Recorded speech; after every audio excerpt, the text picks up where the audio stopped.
Hi everyone, welcome back to my channel Mamata నా style blogs. ఇప్పుడైతే beans ఫ్రైని ఎలా చేసుకోవాలో చూద్దామండి. సో ఇలా ఒక బాండీ పెట్టుకుని ఆయిల్ వేసుకొని పోపు దినుసులు వేసానండి. వేసిన తర్వాత ఆనియన్స్ని అయితే ఇట్లా స్లైస్ చేసి కట్ చేసుకున్నాను. చిన్నగా కట్ చేసుకున్న పచ్చిమిర్చి కూడా యాడ్ చేసుకున్నానండి. ఇలా బీన్స్ కూడా చాలా చిన్నగా కట్ చేసుకున్నాను.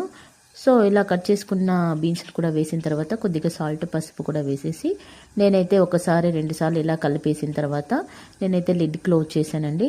లిడ్ క్లోజ్ చేసిన తర్వాత కొద్దిసేపు బాగా మగ్గనివ్వాలి. సో అవి వాటర్ కూడా వచ్చేసి కొద్దిగా బాగా బాయిల్ అయిపోతాయండి.